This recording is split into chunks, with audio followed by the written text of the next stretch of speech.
bespoke radio for the masses. Headline edition, July 8, 1947. The Army Air Forces has announced that a flying disc has been found and is now in the possession of the Army. If the game is rigged, change the game. Game changer. I occasionally think how quickly our differences worldwide would vanish if we were facing an alien threat from outside this world. This is Fade to Black with your host, Jimmy Church, on the Game Changer Radio Network. All right. Good evening, Fade to Black. Yeah. How you doing? I don't know if you know this, but today's Tuesday, November 5th, 2024. Let's do this, man. All right. An amazing week here on Fade to Black. And before I get things started, I do want to mention, last night, Masadi was here. Great conversation about frequency work. And tonight, Susan Slaughter is with us. I call her a ghost hunter. She's so much more. And also a very close friend of mine. And we've done a lot of things together over the years. And she's a medium. She's a psychic. She's a great card reader and also a ghost hunter and a television host. And tonight, everything's on the table. So we're going to be doing that tonight with Susan. Tomorrow night, Elizabeth April is with us. And we're going to be talking about the mysteries of the universe. And then Thursday night, Patricia Mana is with us.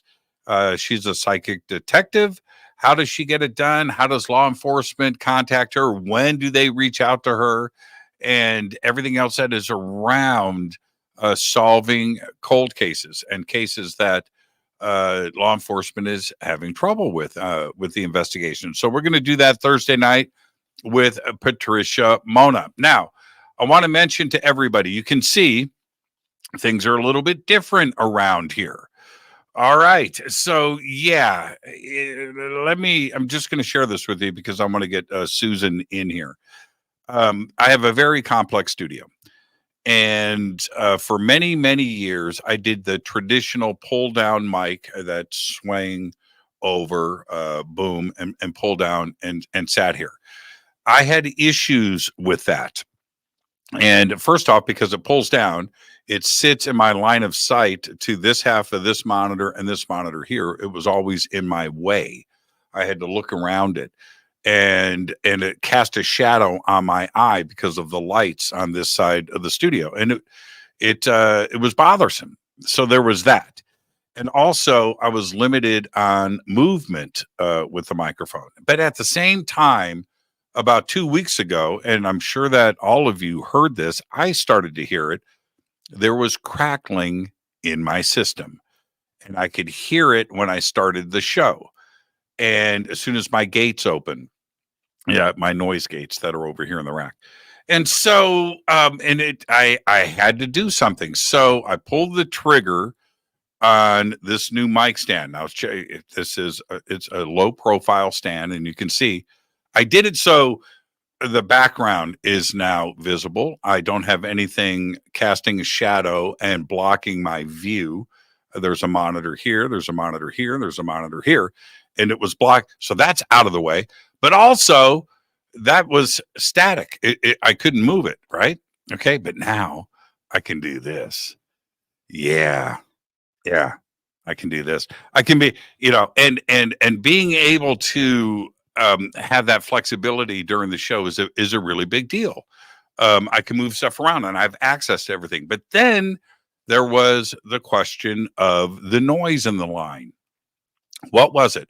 So you have to chase it down and go backwards, from the mic through the cabling and everything else into the compressors and the gates. And out of that, what was causing the noise? Well, I found it. And it was, I don't want to get too technical, but it was an inline phantom power booster that is normally used with the Shure SM7s. And I pulled that out. That fixed everything. And now my gates were working. The static in the line was opening up the gates, and you could hear it. And the performance of the mic. Well, anyway, now we have this. Silence. It just sounds so good. everything is perfect. I'm happy. I've got that. I don't have shadows on my face. So then I relit the studio. I took these lights out that were working to cancel out the shadows. All these little technical things are there that I have to overcome to bring you the best show that I can. Right. So it's visually appealing. And now I don't have bright lights in my face that were canceling out cross shadows. And it's all those things. And I'm going to bring in Susan Slaughter. We're going to talk a little bit about this because this is production. This is TV. This is what we do. And it is really, really, really funny. And she's used to all of that blocking and lights and sound and everything else that you've got to go through on a production. And but we're going to be talking about the art of seance tonight. We're going to talk about the paranormal. Might get some tarot cards in on everything as well, and of course the occult and ghost and the afterlife and what is going on and how did she do it. She's a paranormal investigator. She's been on Syfy's Ghost Hunters International, the Dark Zone TV, of course, along with myself, Travel Channel's Paranormal Caught on Camera.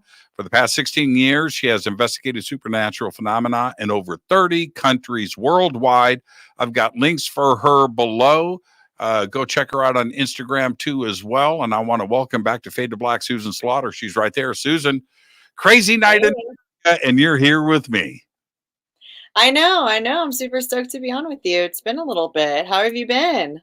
You know, here's the thing. You and I see each other, all year long, and we're always doing stuff together. And then when we don't see each other, it's like, what are we doing? Right? What's going on? So that was a little bit my fault, actually. I mean, I did move out of California for 2 years. So I was like in Miami on the East Coast. And before that, we used to do Dark Zone stuff together. And we did a lot of stuff. Like we've investigated a bunch of places together. And then I just moved back. I've been back in California. It's my 1 year return anniversary. So yeah, I'm sure now that I'm back in California, we'd definitely be crossing paths a lot more, but we did have a bit of a lull there for a bit. Yeah, we did. And there's no excuse for it. And here's the, we're practically neighbors now. We both live in the desert. Right. And, there's no excuse for hanging out more. You know what we should do before we get started? We should do something live on the air from my studio. Maybe a seance. Maybe we could do some tarot readings, or we could even ghost hunt my haunted house. So. But yeah, we should line something up and do it live on the air. There's there is no excuse anymore. Now I wanted to share this with you. It was about a month ago, maybe a month and a half ago. I ride my Harley up. We had fires here, right in Southern California, that, and Wrightwood and everything. So I rode my Harley out to the fire line where the road was still closed, and the highway that goes up to Wrightwood. It's called Big Pine Highway. The highway patrol was there, and they had it, blocked off. So I would ride up there and make a U-turn in front of the highway patrol. But anyway, I went back and they opened up the highway. So I rode up into Wrightwood, into Big Pine, and I made a U-turn, and it was beautiful up there. But I wanted to see the fire line itself and take some pictures. So this is what happens. It was crazy. I so wish you were with me, and I'm going to take you there. I'm going to take you to this spot. So I pull my bike over, and I'm taking pictures of the fire line. You can see where the trees have burnt and then where they stop. And it's a fascinating, it's surreal, right? So I'm taking pictures of that, and I roll over a couple of hills, and I come down, and in front of me, in the middle of nowhere, is a grave. Yeah, a grave. And so I see it, and it's big, and the cross is probably 4 feet tall. It's like 4x4 pieces of wood, and it pretty well made, actually.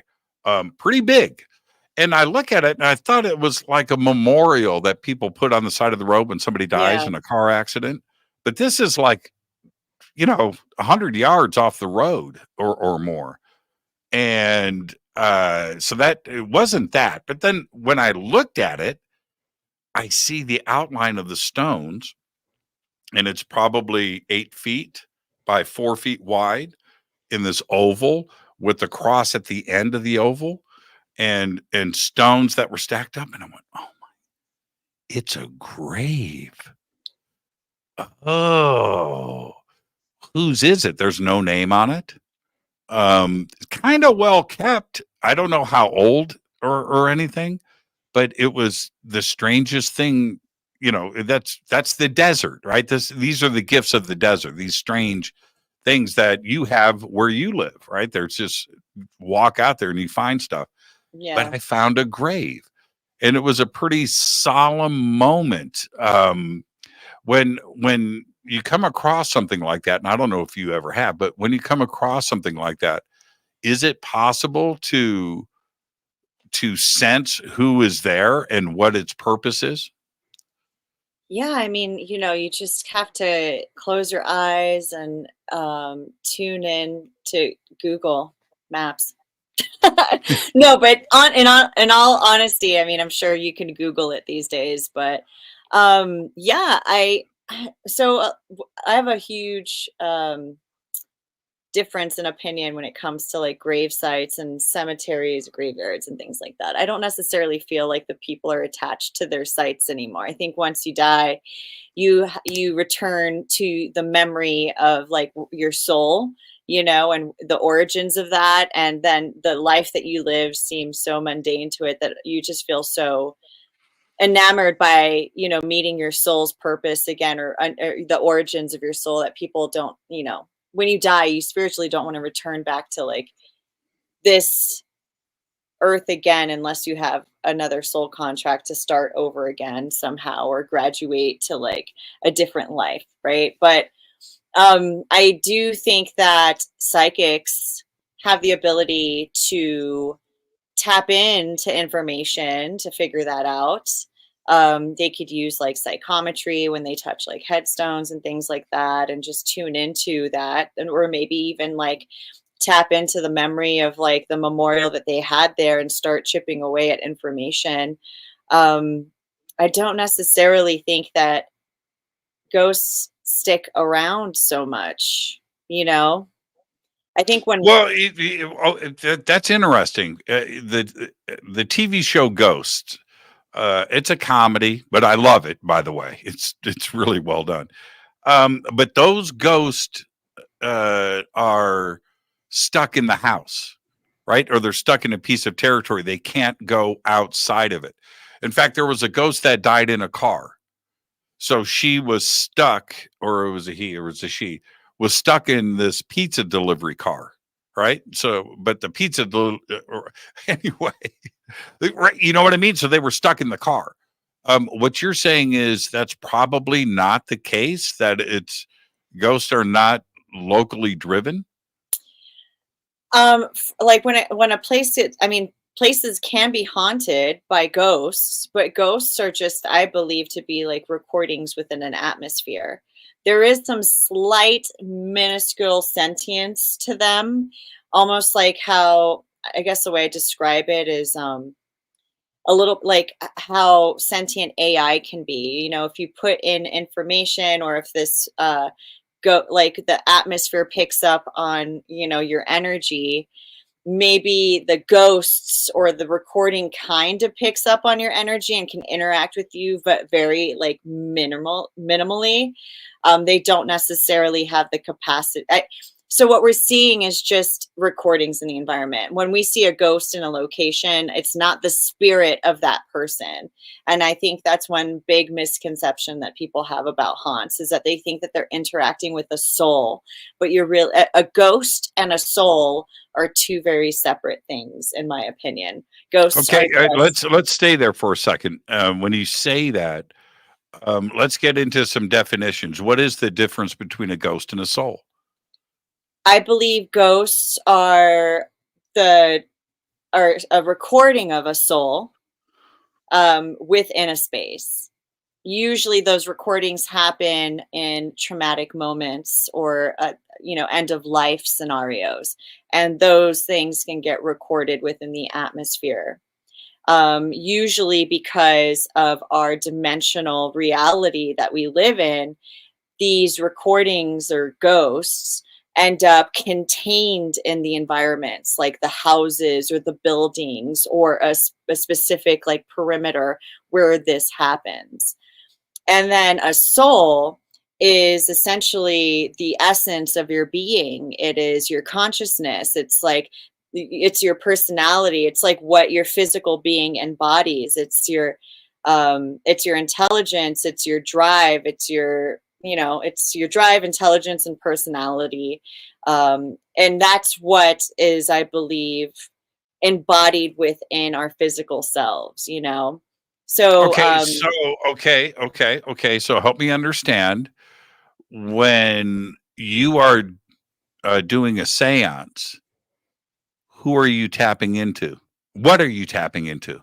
So a lot of things, actually. A seance kind of is an umbrella experience to kind of call in. You could be specific about it. But one of the things I like to teach at my seance is, because we embody soul, that we always have a tether to the soul connection.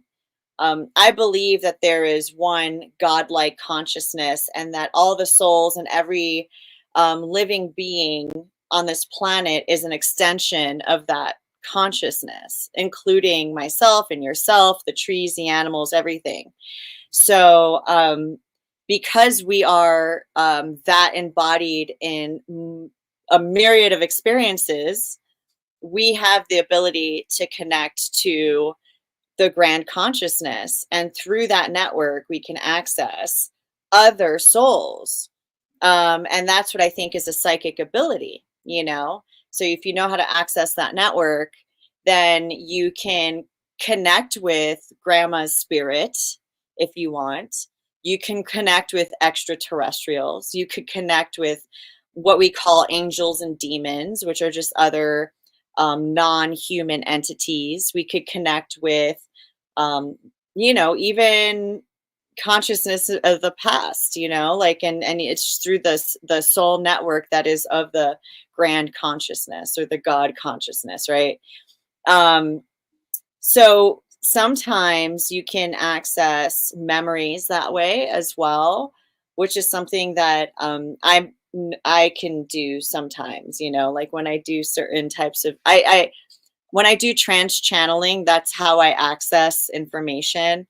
I'm not like a psychic medium, that I know of yet. To be honest, like the more that I, work my psychic medium brain, the more I start unlocking new spooky little abilities of mine, so I'm constantly evolving. But in a seance, you can use different tools to do that as well.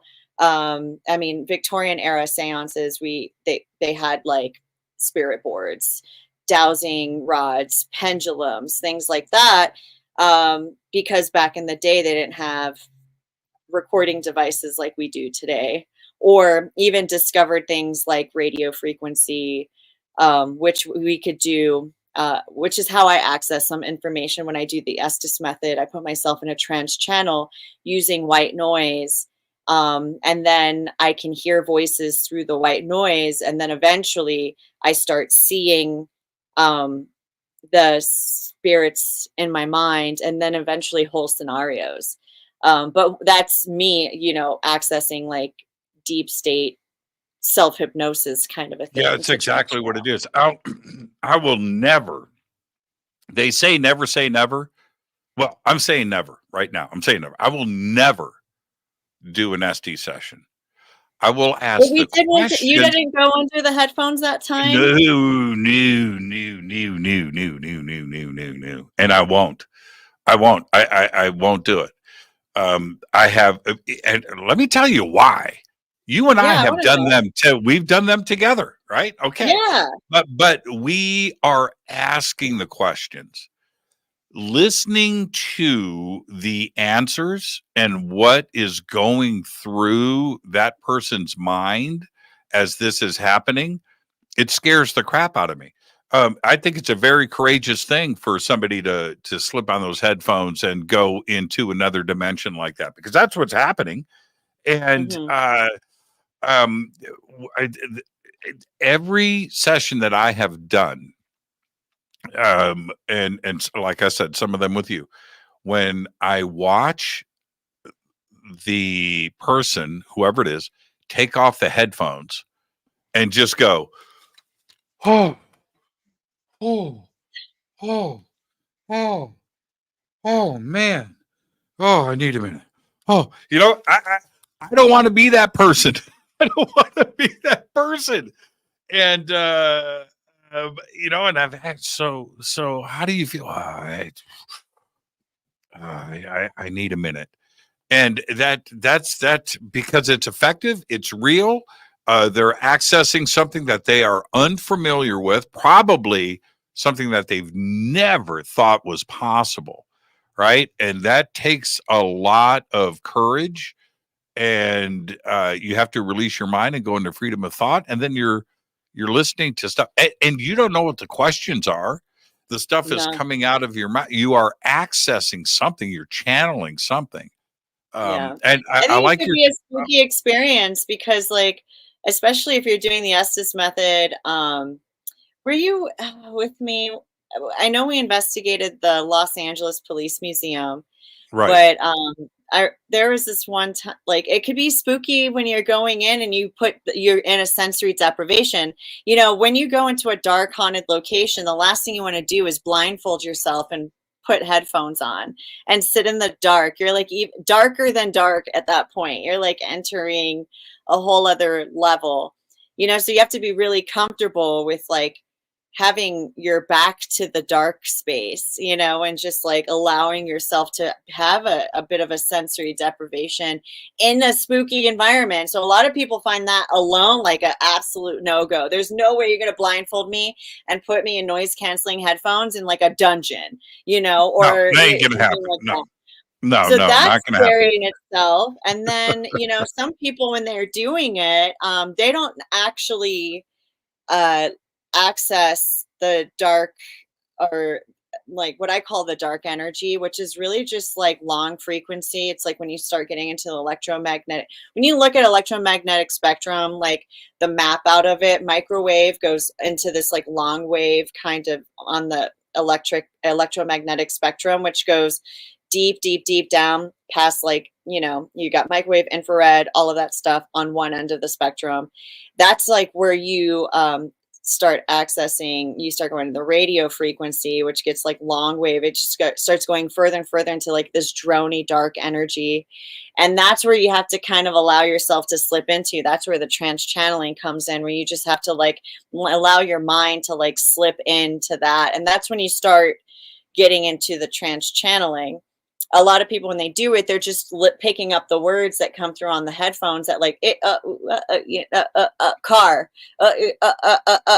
tomorrow, and you just get, like, these weird, like, random things. But not nobody. I know a lot of people that do the trance channel access, like, their psychic selves through the white noise. And that's where it starts getting really interesting, is when you allow yourself to slip under.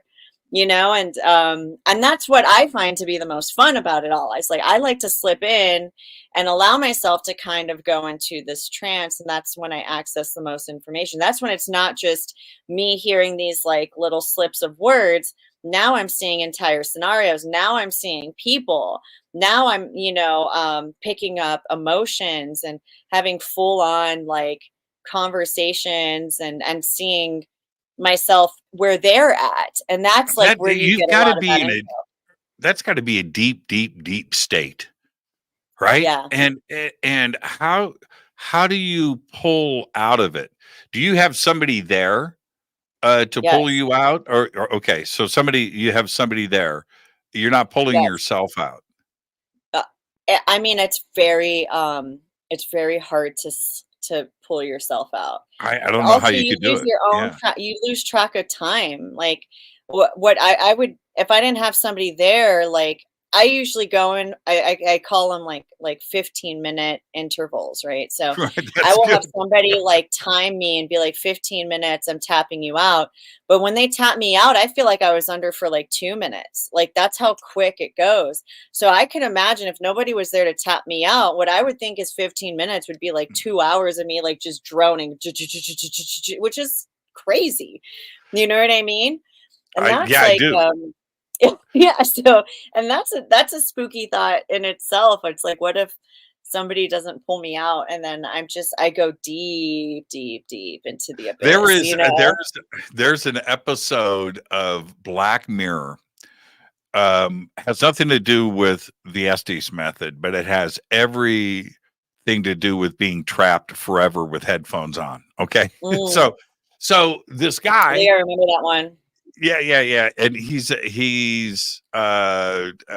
in an alternate reality, and he's got the you know the whatever implant, they're not implant, whatever they are, right? The brain connection.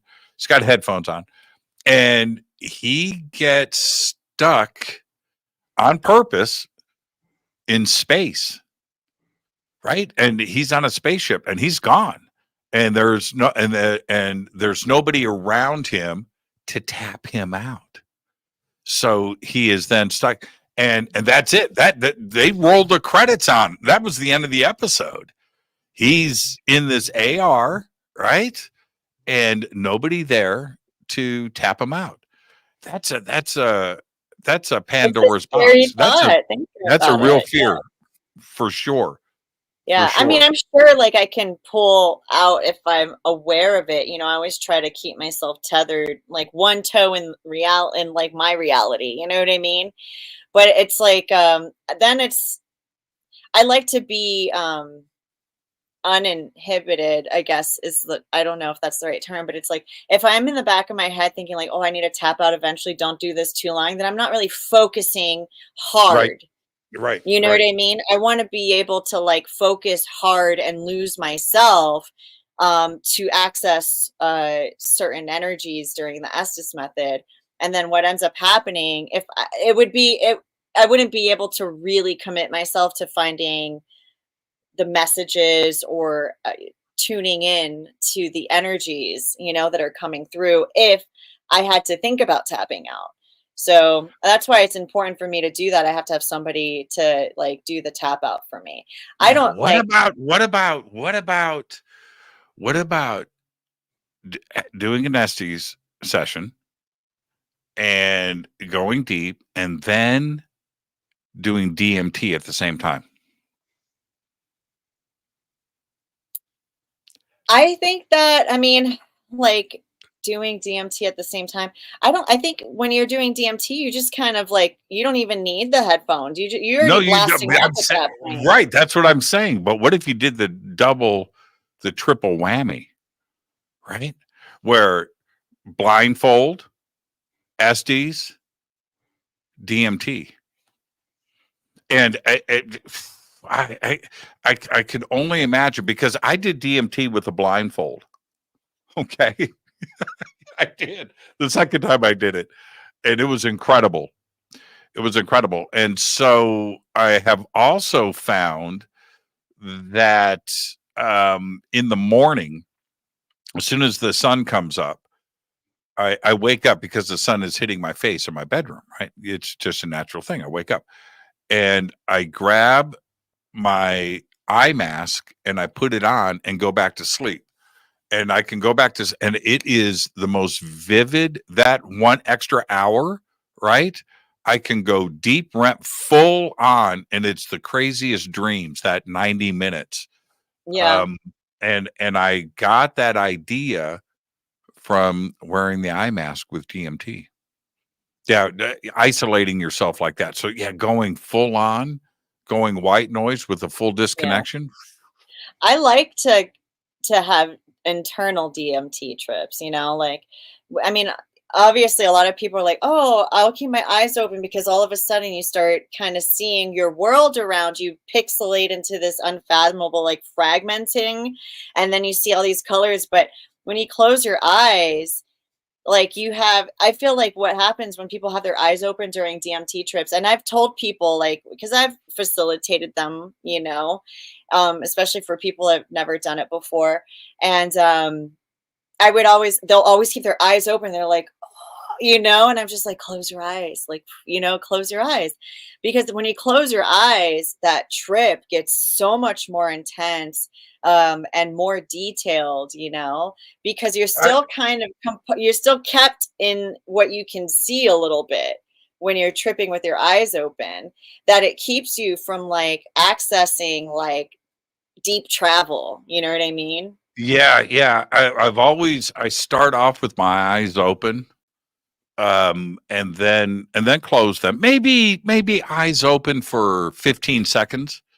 And Yeah. that's pretty crazy, because it's because it happens so quick, and it's like the channel changes, right? It's instant, by the way. And I think part of the reasons why it's instant, because it doesn't have a chance to get into your bloodstream or anything. There's not that kind of time that happens. But anyway, because it's internal, it's already there, and it's just like your brain gets triggered, and then everything fires, and it's instant. Anyway, the difference between that is incredible, because as soon as you close your eyes, you're off into the Mexican carnival or whatever you want to call it, right?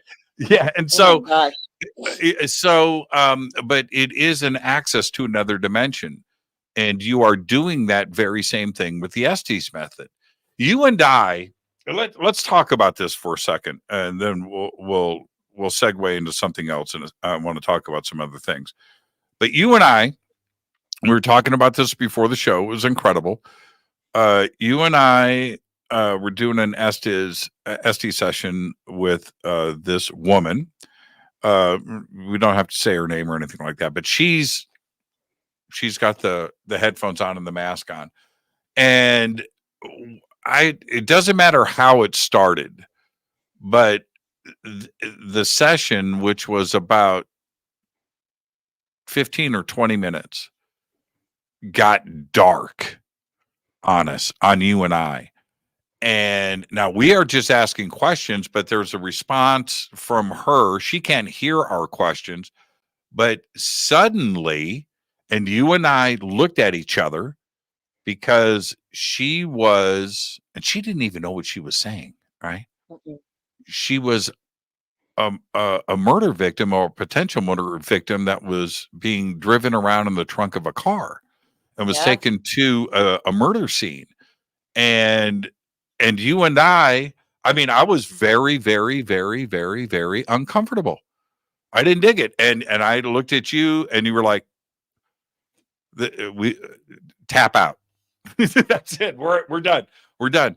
That was pretty intense. And to see her come out of that, how did you feel about that, as that was starting to evolve and unfold in front of us? Well, I mean, we have to talk. It was at the Los Angeles Police Museum, and we were sitting just outside of an evidence room that held evidence from the Black Dahlia murders, from the Manson Hillside murders. Strangler. All of that stuff. So there's all of this actual, like, I mean, we're talking weapons, garments worn by victims are all still in this room. We're doing an Estus method, where it's like, what's interesting about it is that, it's the perspective of, like I said, like items and things can hold recordings, I think, or like spaces, just like spaces can hold recordings of things. And so now what we're picking up is like, energy or memory attached to these items. And all of a sudden we're getting the insight of, like, who knows what we're picking up, but you mentioned that it wasn't until like a couple of years later where we have an editor going through the footage and kind of piecing together like all of the information that we got, and they found out that whatever Kristen, I'm sorry, what she was saying about what she was saying in the Estes method was actually her describing the car that was used by the Hillside Strangler, and she was one of the victims. And that was who she was accessing at the time, which I thought was really interesting. And it's finally like giving a voice and a perspective to her experience, which I think is important, because maybe in those moments, like her final moments, which were probably super terrifying, she didn't have any of those options to even have a voice or anything like that about her experience. And so now we're accessing that, and that's what's crazy about using the Estus method. It doesn't matter how much time has passed. You could still tap in. It's almost like time traveling, It is. back It is. to the scene. Yeah. It is. It is. And it's all, it doesn't matter if you're asking the questions or if you are the participant or if you're just somebody that's observing it. Right. It's intense and it's exhausting. It's And physically, mentally draining. It's in your energy too, you know what I mean? Because like, you could be picking up images. It's like all of a sudden you're put into the shoes of that woman's experience, and then it becomes your experience. And so you develop an attachment to that trauma, and that sits in your aura a little bit. So like when you're doing that type of work, a lot of the times you could come out of those experiences a little tainted, and taking on traumas that aren't your own because you're experiencing them through somebody else. And all of a sudden you're sharing energy. That's where it gets like tricky. I don't necessarily recommend like the average Joe to go in and start doing Estus methods because they think it's cool or spooky. Like there is a bit of like an energetic repercussion to doing these things, which is why I understand why you wouldn't want to do it, and it's just like when I get really sick from them. Like it's like the side effect of that when I start doing like real trance channeling from the Estus method is I feel my energy completely shift, and I have to do things to heal my energy afterwards. I'll like my last seance, I was doing a trance channel and I picked up all this information. It doesn't necessarily mean it was negative, right? I wasn't like speaking or seeing through the lens of like a famous murderer or something like that. I was just picking up on someone who lost their lives in another country and their experiences up to that. And just that sharing energy and that information, it being within my vessel, I was like driving home and I was just like gagging the whole time. Like, just like, I was like puking energy. It wasn't literal vomit. It was just like energy vomit. It was just like, ugh, like gagging the whole time behind the wheel. I had to pull over and take a moment. Like I still have headaches from doing that trance channel, like I have a headache, right? I've been just suffering from headaches from it.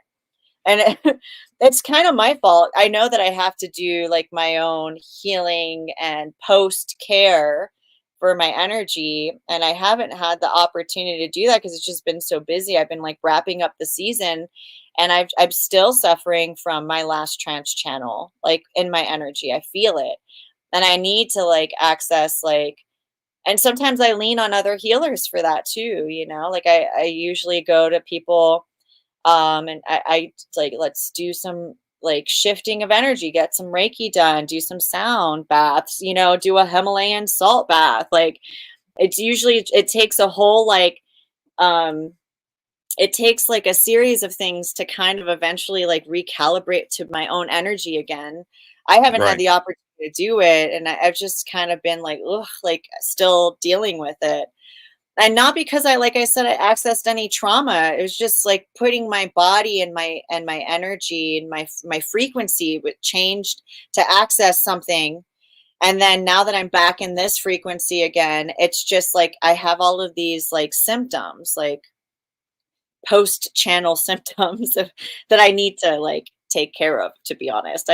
It's a lot of times people are like, oh gosh. The thing is that I know like what the symptoms are, and if I've like touched something that's like really traumatic or something that's really unsettling and I've experienced something, and then I will get immediate help. But I felt like I didn't come across anything super negative, so I'm like, okay, maybe I could wait to get help. But I'm feeling it, like after what okay, so I don't take baths, right?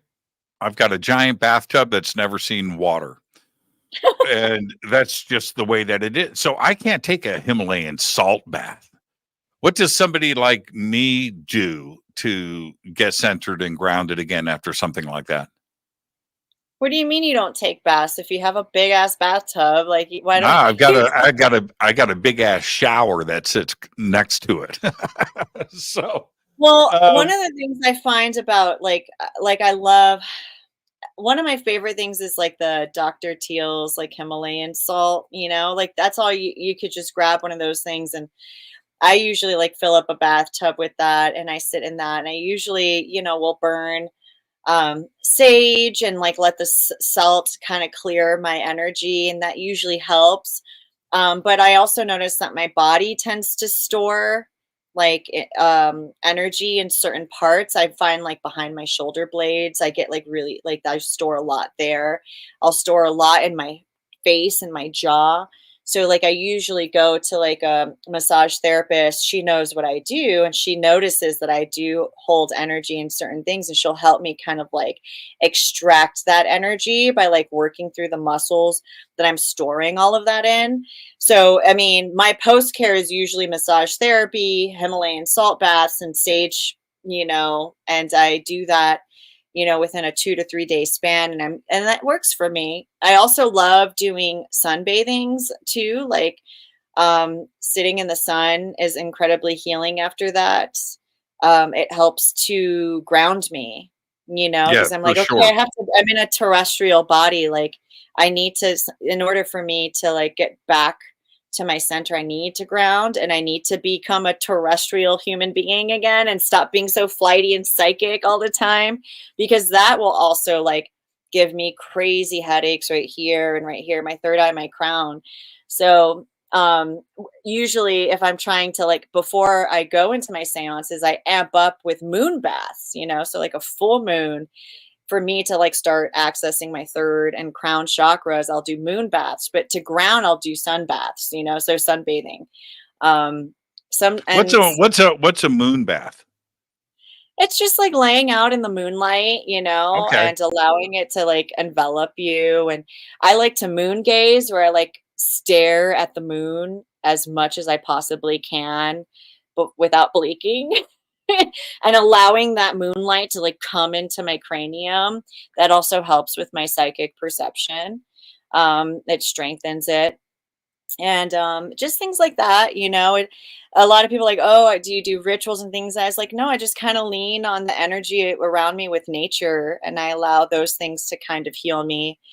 And if I'm trying to manifest something in particular, plan for the year ahead, I'll do ceremonious like rituals and stuff. But I mostly lean on the sun and the moon and my like the phases of this planet to kind of heal me and also to prepare me. Now, what?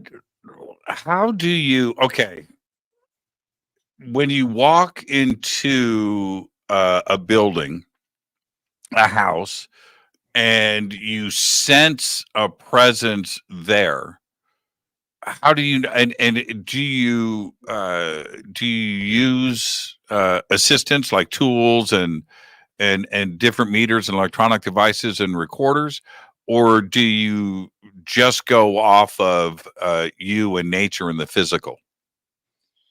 Well, I mean, it's easier for me to access like elemental energy psychically than it is for me to access like, you know, the human haunts and spirits. I don't know why. I guess it's just not one of my strengths. And everybody has different strengths. You know, I have friends that can go into a place and all of a sudden they're talking to the previous tenants that lived and died there, you know, and picking up all this information. Um, but when I go into a place as an investigator, like I definitely lean on my tools, especially because there's a lot of pressure to get answers right away. Like Hmm. if you want me to like sit in and actually speak to the energies there, then you're gonna like watch me sit in silence in a transcendental meditative state for like 35 minutes. You know, that's not as Right. interesting, you know, especially when you're working for television or you're working on a tour or like trying to, you know, introduce people to spirit or what you do, they're not as patient to sit there and like have like watch you like access things. But that takes time, you know. Like if it were just for me, and more, I get more out of doing investigations and going to places for myself. You know, now I just like sit and meditate in some of the spookiest places because I just want to pick up on the history and the people that once were there. But that's not as interesting to watch, right? If I'm sitting in silence for 30 minutes with my eyes closed. So yeah, I do lean on tools, you know. I mean, I could use psychic tools like dowsing rods or, you know, pendulums, because that's a visual representation of yes and no answers and people want to have those conversations. Or one of my favorite tools is like the RT EVP method, which is real-time electronic voice phenomena, record something and then play it back right away to see if you caught an answer. Or you use the SB7, which is what I use for the Estus method, where you just use like that static audio, like from a White recorder, noise. or not a recorder, from a radio. Right. The white noise going, and then people could hear it in real time too, because you don't have to plug it into earphones. You could plug it into like a JBL speaker and blast it in a room, and everyone could hear what you would have probably heard on headphones, you know? And so that way you could have real time conversations like that.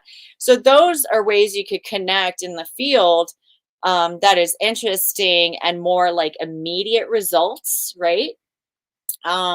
But that's kind of detaching you from connecting like psychically. What you're doing when you start using those devices is like you're taking yourself and your energy out of the equation, and the medium becomes this electronic device.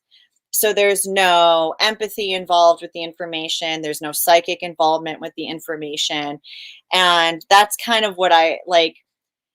It's helpful for people who don't have the psychic muscle developed to have those types of interactions using those tools. And also, if you're not trying to like touch the nerve of the energy, like with yourself, you know, like I said, like you don't want to have like the paranormal hangover, the psychic hangover, then you use these devices instead of yourself as a medium. So there are right now, it's crazy. I haven't done it yet, but I'm going to pull the trigger when I get back from Peru. There are FLIR and thermal imaging and external cameras for iPhones, and it's not, it's not cheap. It's not cheap. It's like $300 for the FLIR for the iPhone or something. Yeah, right. I mean, that's better than like $13,000 for a professional grade FLIR camera, which we used to use in the field. Yeah, and so, but here's my problem with it, and I'm sure everybody shares my concern. You go and you get stuff like that, and you know, you've got your night vision, you've got your FLIR, you've got your K and your meters, and maybe something to do some EVP stuff with. Room cameras, right? Motion sensor, video.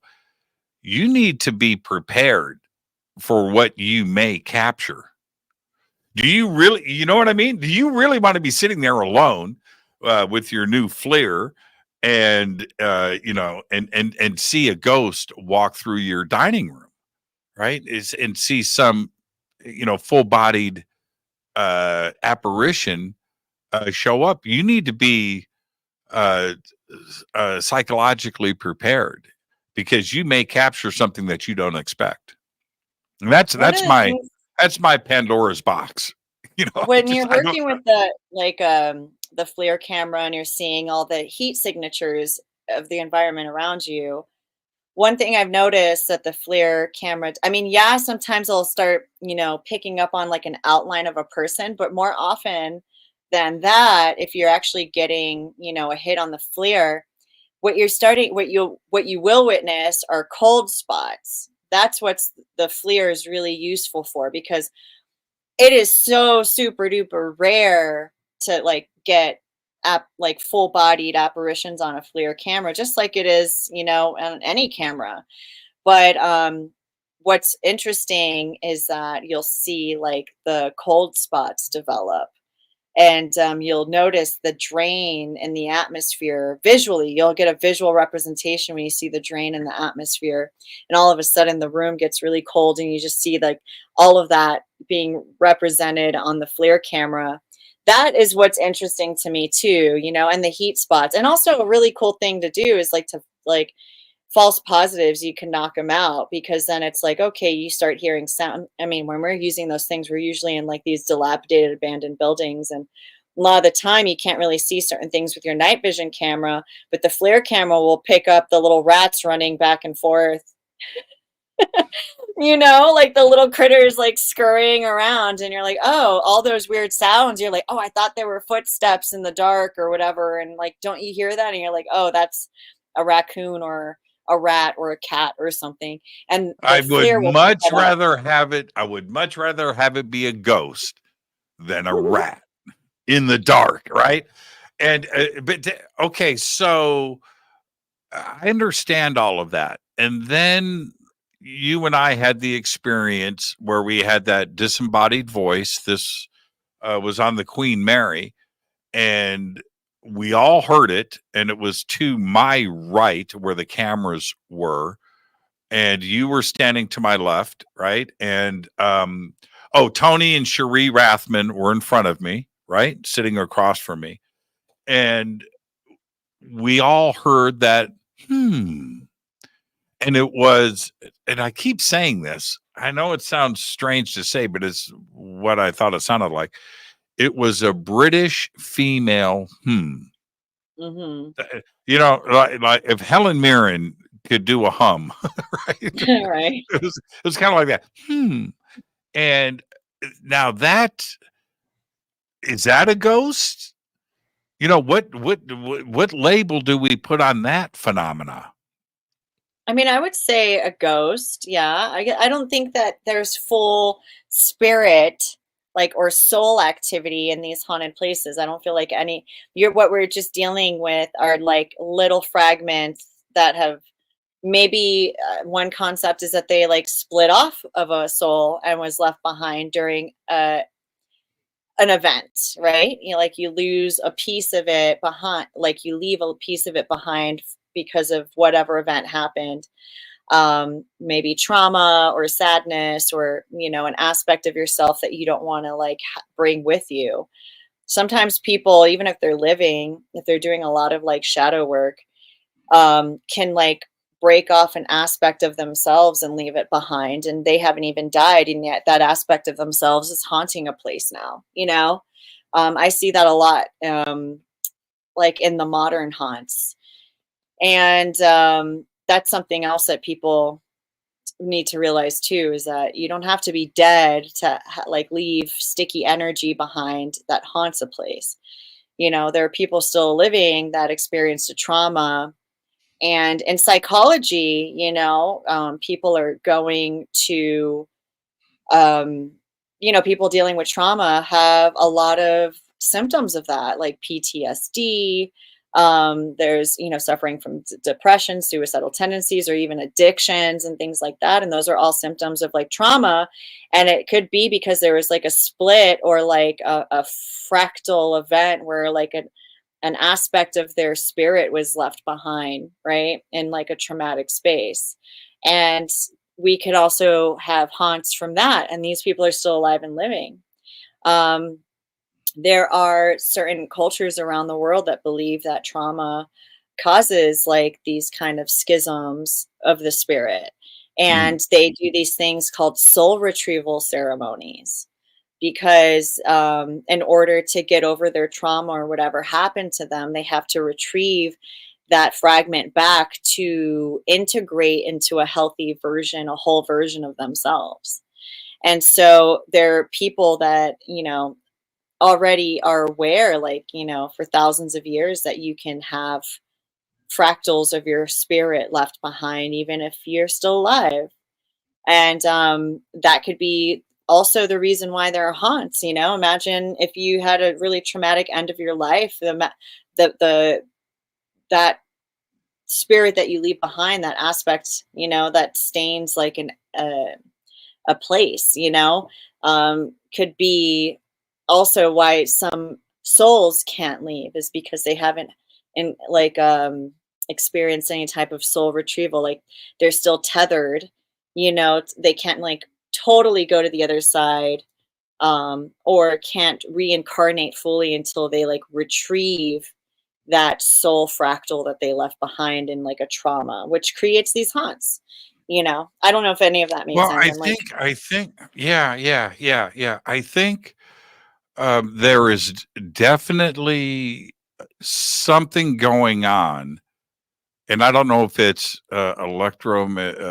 magnetic or some kind of force, gravity or whatever it is, that engages in your environment that causes things to happen, whether it is an apparition or something physical or something moves. Because I went through my entire life with not experiencing, anything moving. And, I move into this house, and I mean, kind of maybe things in the past, but I move here and shit's flying around. You've got poltergeist activity. Yeah. It's bizarre. And it's something that, you kind of, you've got to come to terms with it, but it has become so consistent.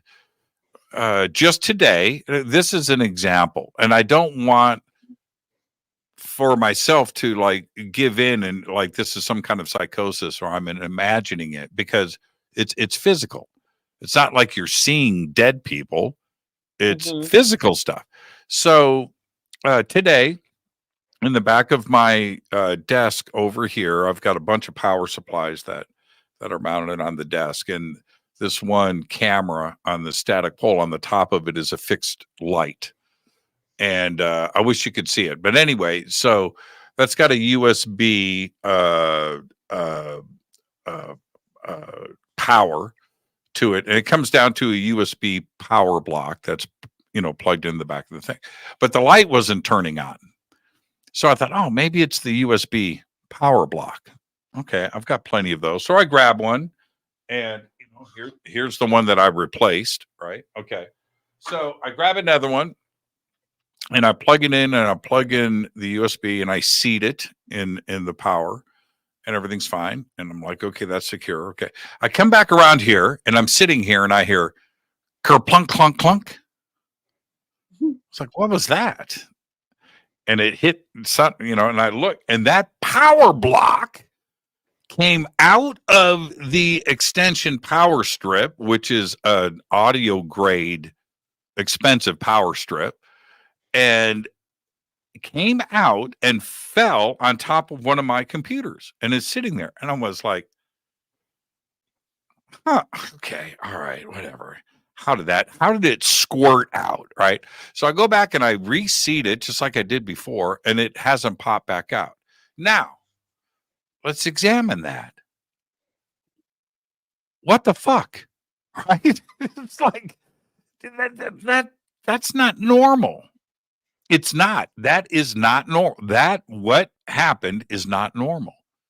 And you just kind of have to accept it. And where it goes from being a ghost to something physical, right? Something physical is going on. And that's what intrigues me and impresses me the most, Susan. I think in like a couple hundred years, poltergeist activity is going to be explained as some sort of energy we have yet to discover or harness. Because like, think about it. It's like we are just discovering things, really. Like we just, in the span of like our human memory right now, like with like you and me, like living memory. I mean, radio frequency was just learned about and harnessed, microwave energy, electromagnetic energy, just like Wi-Fi, like things like that. It's like things that we can't see or touch exist, And we're learning how to harness all of that right now. And right now we're like, ooh, it's spooky paranormal. It must be ghosts. It must be this. I just think it's like science that has yet to be discovered. For I know sure. that's an unromantic thought, especially as like a paranormal investigator. But one of the things about being a paranormal investigator is like, I'm not necessarily a paranormal investigator because it pertains to ghosts and spirits. Like, I, truly investigate anomalies and anomalous events. And it doesn't necessarily have to be a haunted location to do that, and sometimes like my work and research like spans outside of ghosts and haunted castles and into like extraterrestrial or into like nature events and things of that, subject matter. And I truly believe that we're going to discover like, oh, how dumb are we that we didn't realize when we did like when we created like this type of EMF and this frequency that it shifts our physical reality in a way that moves objects. And then we're going to have something to, then that's how we create flying cars. Well, like in 200 years from now. It's going to happen. Yeah. It's just a matter of time. That's how I for when it feel. does. Yeah. Jennifer just asked this question, and I'm interested in the answer too. She said, what's the difference between a ghost and a shadow person? Ooh. Ghosts can be shadow people.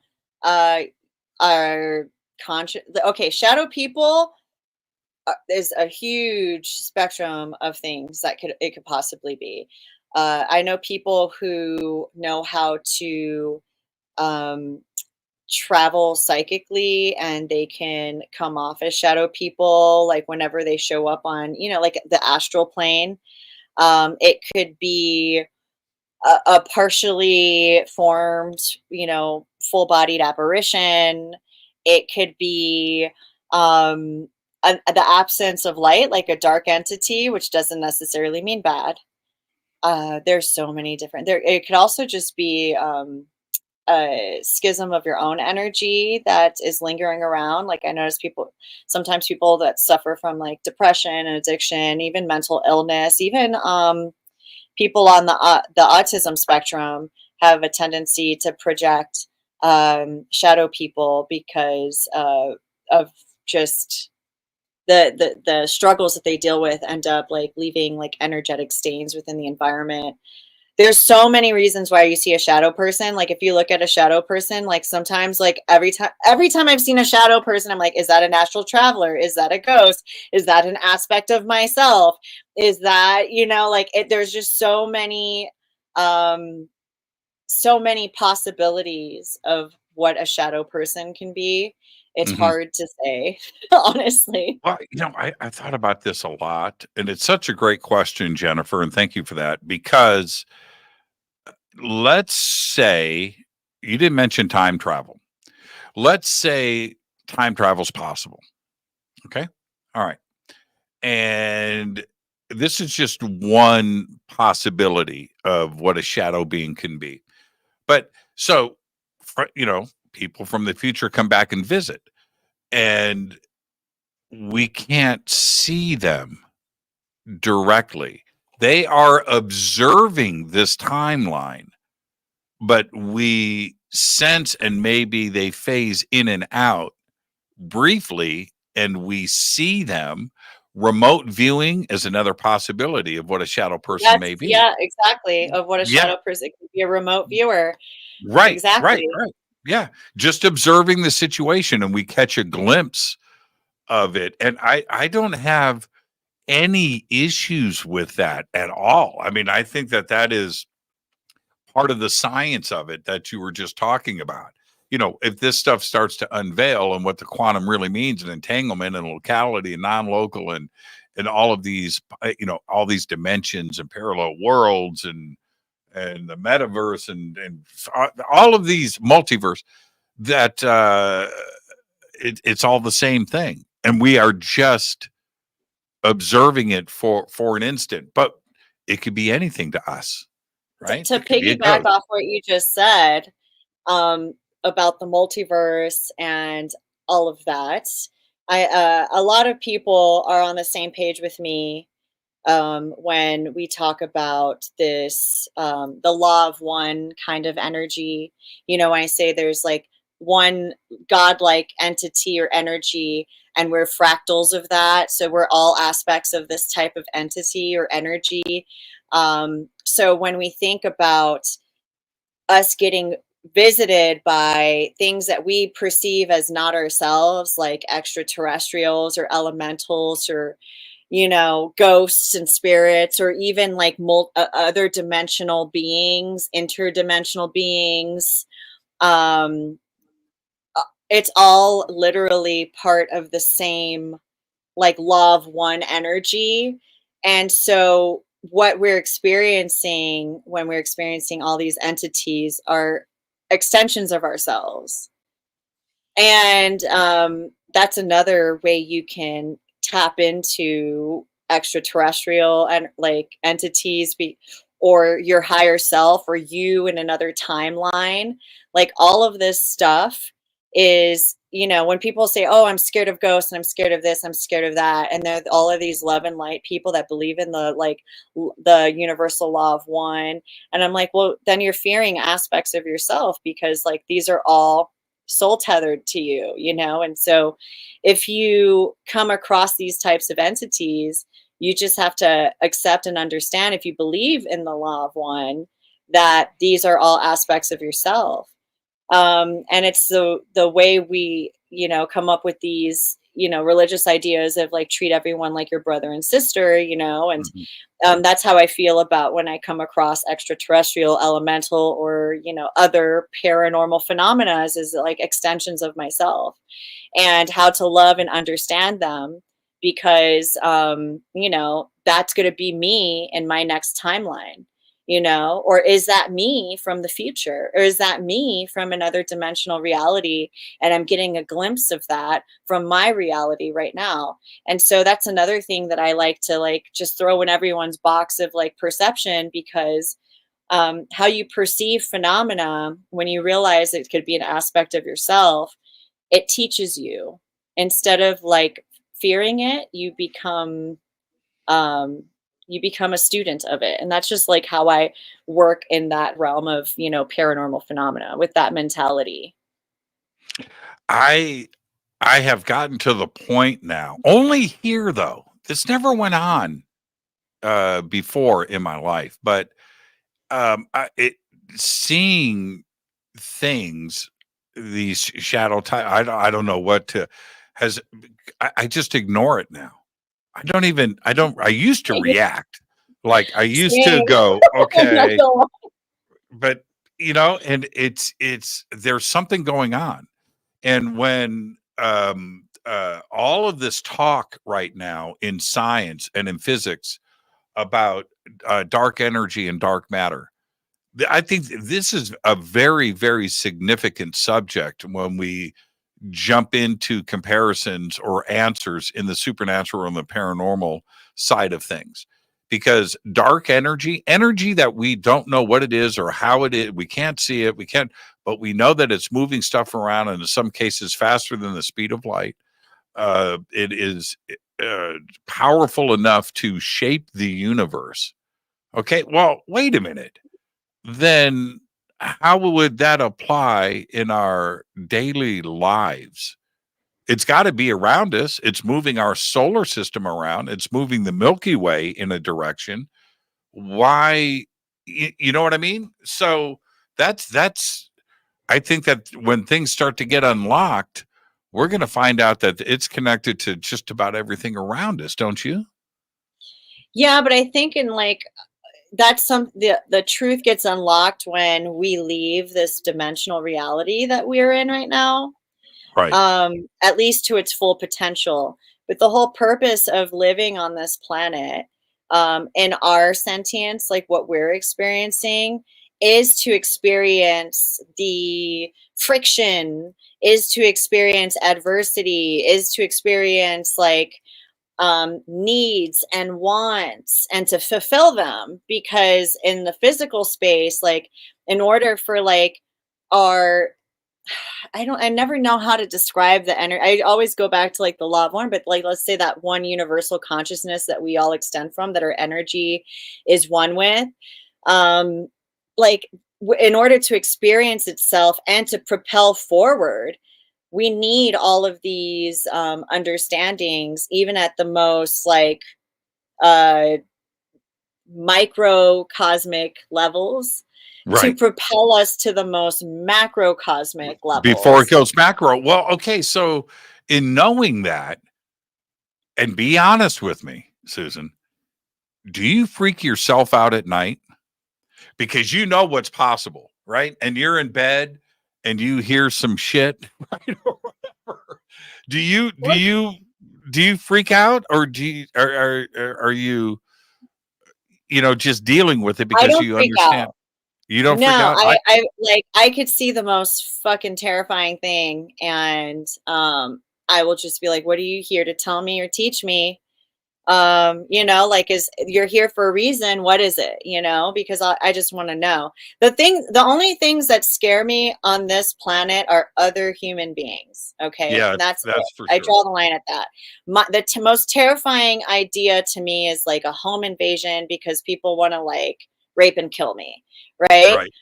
That is my ultimate fear as a human being, as other human beings, warlike scenarios, like, being a prisoner of war and being tortured for information. That's a fear of mine. You know what I mean? Like Yeah. that is what's But scary. that, A demon doesn't scare me. Extraterrestrials don't scare me. All right. Elementals, chimeras, they don't scare me. All right. Like, I love these beings. They're like fascinating to me. I've learned so much from them. The more that they come to me, I'm open to their heart space, because I'm like, how do I become some all powerful, majestic being like you? Like, I want to know, like, how do I get to be an elemental like you? Or are you me in another time and space? Like, tell me more, demon, tell me more, angel. Like, that's my mentality, right? So that I don't fear it at all. And I think that's why I can go and access these informations and go in these psychonautical events, and because I do it like in full surrender, with like with true intention. do you And do you do a prayer before, or some kind of ceremony before you start no, to I tap just in? heal after. If it's a traumatizing experience, I just go on a post heal thing. There's no Okay. prayers. Like, All right. All right. I go in and I'm like, whatever I need to learn, I will learn. If I scathe myself somehow mentally or spiritually, I'll just have to work on healing that. And that's part of my evolution. And it's not everyone's tactic. And a lot of people say, don't listen to Susan Slaughter, she's reckless. Yeah, I'm also a hedonist. I'm here in this life. You know what I mean? Like, the whole purpose that I was born in this flesh package on planet Earth was to experience shit. I'm doing my due diligence for the law of one. Yeah. Well, I will testify. We've been hedonistic together.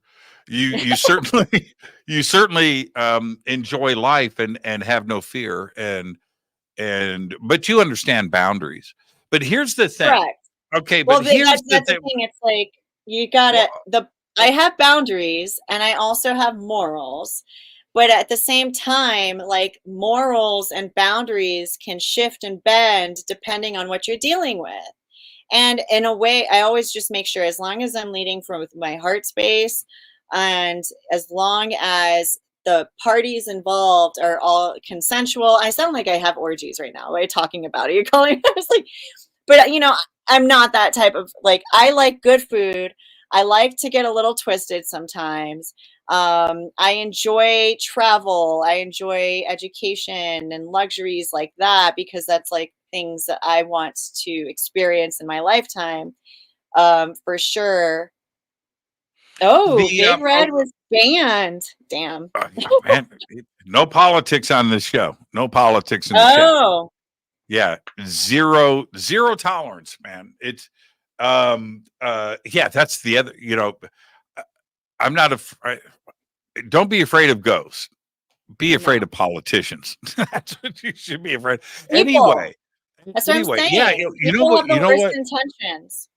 Here, you know what my fear is, or I have a lot of fears, but somebody crossing the double yellow line coming at me. When you know what I mean, you just nothing you can do, and but anyway, let me give you an example of me peeing on myself, literally. So I wrap the show, okay, and here at my house down there's you leave the studio here. There's another hallway when you go through the laundry room, and the hallway goes back to the other side of the house, right? The north wing. And down at the end of that hallway is another studio. It's a music room with drums and guitars and amps and stuff. And you have more guitars? And so anyway, so that's down at the end of the hall, and right in front of, so that studio has got double doors. Okay, it's not a single door; it's got double doors that open up and go into it. And right in front of that is a bathroom, and the bathroom the door is angled. The doorway, it's not flat on the hallway; it's angled in. So when you go into the bathroom and you face the toilet, there's a giant mirror, okay, in front of you. In other words, you're watching yourself pee or whatever and wash your hands, if you're a guy. And but anyway, so I go in and I turn on the bathroom light, and I'm facing the mirror. As I'm facing the mirror, over my shoulder, I can see into the studio. Right? Because the double doors are there. Follow me? Okay. So I go in the bathroom. Now you understand the scenario. I go in the bathroom, I turn on the light, and I look in the mirror, and over my shoulder in that studio, this shadow being walks through the door. Right. And I look at it. I'm looking, and it goes, it's just like, right there. And Susan, as I live and breathe, I screamed, fell backwards into the door, and lost my mind. And I go around the corner, and across the hall is a light switch for the hallway. I barely reach it. And I get to the light switch, and I turn on the light switch. And I look in the studio. Of course, there's nothing there, right? And the studio's empty. And I backed up, and I had to calm down because my adrenaline, I almost, had a heart attack. And when you come over to my house, I'm going to take you in. I'm going to show you how it goes down, because in the mirror, you have a clear shot of these double doors, right? It's just like what you're looking at. And this thing just, and so how do you not get scared? Now, I understand. Get startled sometimes when you're not expecting to see something. I get startled still. But once I get past the startle, then, I'm like, okay, well, there's something here with me if it's ethereal or non-human or whatever. Then I'm like, okay, I'm going to face this. But I mean, I get startled all the time. Like things pop in me, out of dreams, or in my sleep, I hear something or I see something out of the corner of my eye. I get startled. But that's different. It's like a jump scare, and then you're like, oh man. Oh, that jump scare to this day. All right. That was a year ago. To this day, I do not go into that hallway without turning on the lights first. I don't do it in the day. I do it during the day. I am like OCD in that hallway now. That light switch goes on. There's another light switch at the end of the hallway. But I don't know when I'm going to round the corner and I'm going to see something down in that room. It was crazy. It was crazy. And it was real. It wasn't I looked at it, right? I'm looking in the mirror. I see it. It wasn't off of peripheral vision or, it's dark and you're imagining. No. I watched this happen, and so, yeah, after I calmed down, it's something that I feel that you have to just deal with and accept, because what's the alternative? Lose your mind, right? Yeah. No, you just have to accept it. It's part of, and then, like you said, I think we're going to find out. It's going to be really cool, but also mundane at the same time, right? It's when we find out what the phenomena actually is. Yeah, we're little by little chipping away at it all. I mean, I feel really validated by science when I experience, when something new comes out, especially when we started to do more work on, like, dark energy, dark matter. Like, those are things I've been experiencing and didn't know how to explain. And now science has started to explain those things, and I feel validated. It doesn't make me feel less psychic or special or anything like that. It's like, wow, like, I'm accessing something. And now I know more about it because people are understanding it in a scientific manner. And if the more information I have on it, the more I feel like I can access it now. And then the same thing when they built, what was it, the tetrahedron collider, or what was it? The thing in Switzerland, or they're like throwing atoms at each other. Yeah, CERN. Yeah. What is that? So they discovered the Higgs field, and that was another thing that was super validating for me too, because I was experiencing this energy soup, I used to call it, like living, like the way I would access information was like, like when you're putting, let's say I'm like a drop of ink in water, and then all of a sudden, like that, I can like permeate something a lot more, like when I drop my spirit into, like when I'm trying to access something psychically. See, it's hard for me to explain things, but when science is saying, oh yeah, there's something like the Higgs field, and it literally is like you're living in what I would say a gelatinous, or like fish don't realize they're in an ocean of water if they've never seen the surface. Like, how do you explain what that water is to a fish when that is their reality? They don't know that if they go out of water, they're in like air, And so everything that we do, like in our existence, is like we're living in this atmosphere. And I was like, you can access like so much information psychically by traveling through the Higgs field. And I didn't know that, like, now we have a term for it. And it just took them throwing atoms at each other to discover particles. it. Well, see it. Yeah. And I had one of the physicists from CERN on the show a few months ago, from CERN, right? Live from CERN. It was like 4 a.m. there, right? Really cool guy. And he's okay with discussing. They hear the same stories that we hear about CERN. They hear the same stories, right? The Illuminati. He said to me, he goes, Jimmy, I'm still looking for the Illuminati room here. I haven't found it. It's a big building. I've heard that it's here, but they are smashing stuff together at the speed of light just to see what happens. It's called an experiment, right? Let's see, and let's see if we can observe and capture this and measure it. All right. Well, that's the scientific method. But there's the possibility of crazy shit going down. How do you know if you're not tapping into an extra dimension? How do you know accidentally? How do you know that you don't accidentally open up a portal and allow crazy evil entities through demons or other life forms that exist out there in a dimension if it happens, I think it's part of the evolution of what we're supposed to experience, I mean, how, like, think of it, this is such a far-fetched thought, oh my god, but this is how, like, my weird neurodivergent mind works, is like I think about how, like, new species have evolved, right?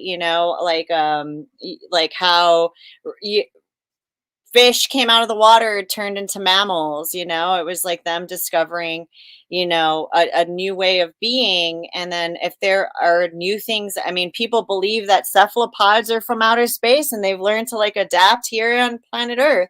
And so if we're opening portals and like shit's coming through as energies or as whole other beings, then that's part of the evolution of our existence in planet Earth. You know, like, I don't think anything happens by accident. You know, I think that these things happen for a reason. It's because we're part of this grand consciousness, and there are lessons that are like starting to roll out for us to help us evolve, you know? And so when we start experiencing things like disclosure or portals, like spewing in, you know, alien kind of energies or entities, like that's part of our evolution.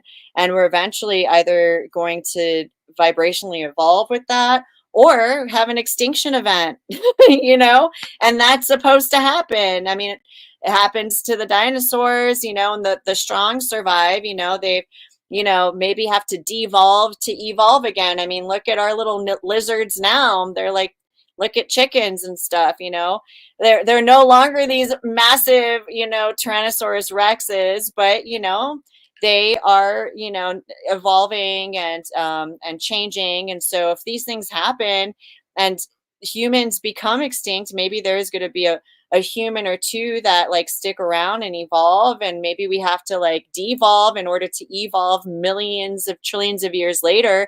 But it's all part of the experience. Jimmy, bring it on. Let's take our break right here. We're 25 minutes past it. Let's get that in. Our guest tonight, Susan Slaughter. This is Fade to Black. We'll be right back after this short break. Stay with us. Official pod.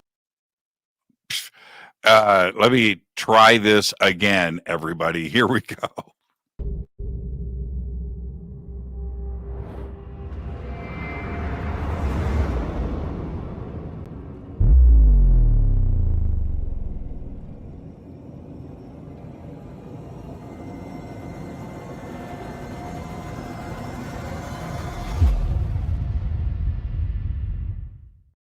Subscribe to our YouTube channel to get your alerts and access to over 2,000 videos. Click that subscribe button right now. Go to jimmychurchradio.com and get the Fade to Black official podcast. 2,000 episodes, all of them commercial free for just $2 a month.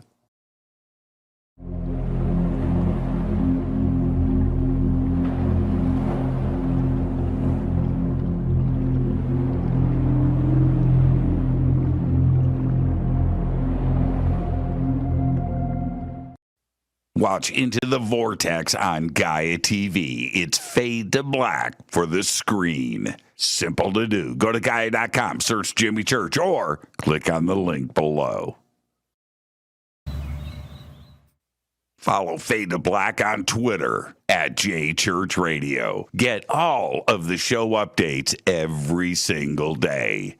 It's now called X, but who cares? How you doing? Jimmy Church here. Special announcement. Get your Fade to Black t-shirts. That's right. Help support the show. Help support everything that we do over here. We've got 2 t-shirts. We've got 2 ways to get them. Get your Fade to Black t-shirt today. Go Backley Tappy. Go to jimmychurchradio.com and become a Fadernaut. Get a membership. That's right. Everything is commercial free. You have access to downloads, and you get to call yourself a Fadernaut. River Moon Coffee, makers of the Fade to Black blend. Truly the best coffee on planet Earth. Just visit rivermoonwellness.com or their Amazon store. It's all simple to do. You can check out the Fade to Black blend, the Game Changer blend, or any of their Black Moon Wellness products. It's the only coffee I drink. It is the best, and it's Doc. Again, rivermoonwellness.com.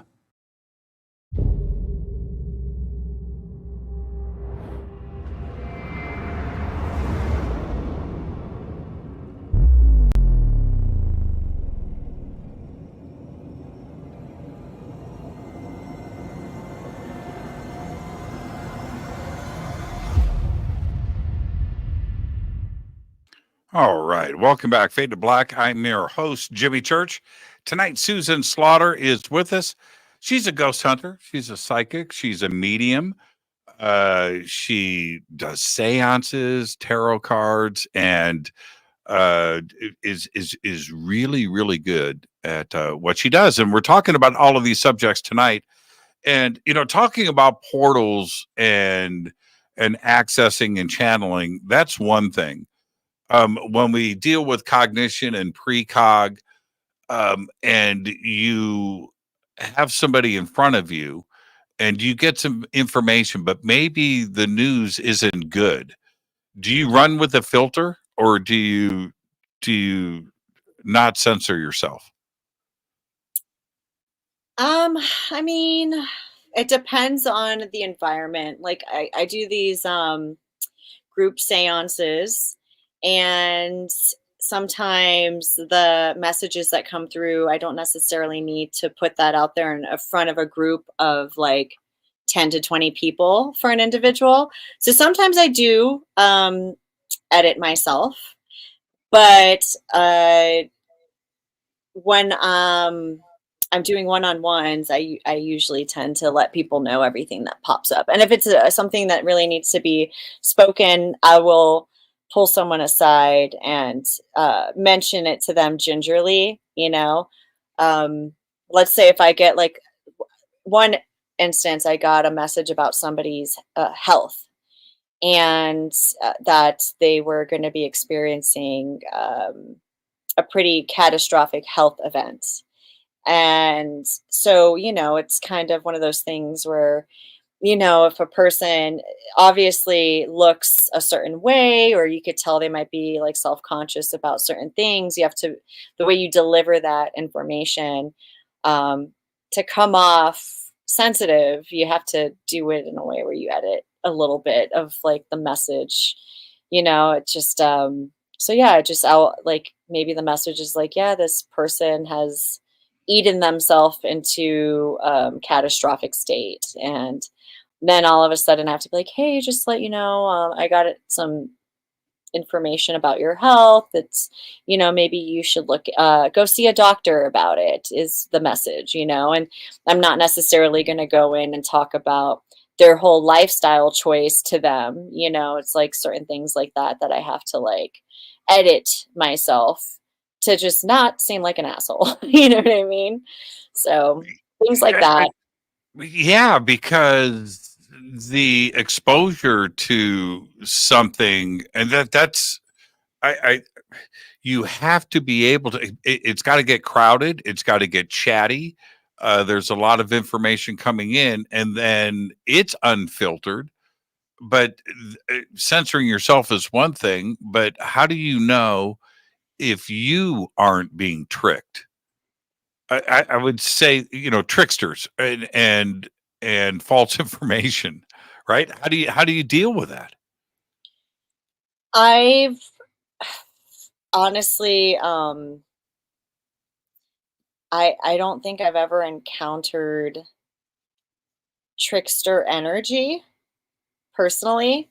I think that when I've seen other people encounter it, but I think that it all stems from the energy that they're putting out there.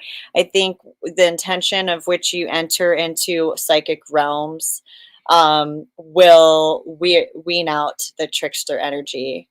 When you start going into like, let's say seances or investigative spaces with people that like might want a little monkey show, or expect like tricks to be performed for them on investigations, then you start getting trickster energy.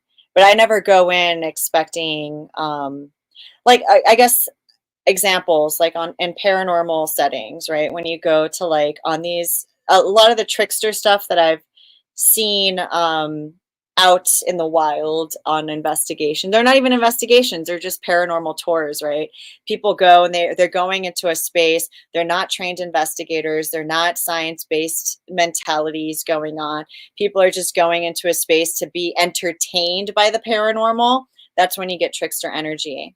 You know what I mean? You go in there and you're like, hey, ghost, move this little ball across the thing. Hey, ghost, set off this K2 meter.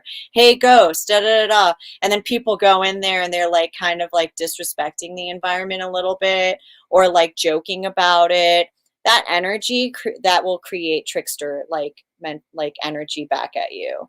Well, that's why I won't ghost hunt my own house. One, I'm an amateur, right? I'm an amateur. So there's that part of it, but yeah, I think that you're setting yourself up. I think you're 100% right there. And then because everybody enjoys, I do, there's a lot of paranormal shows on TV.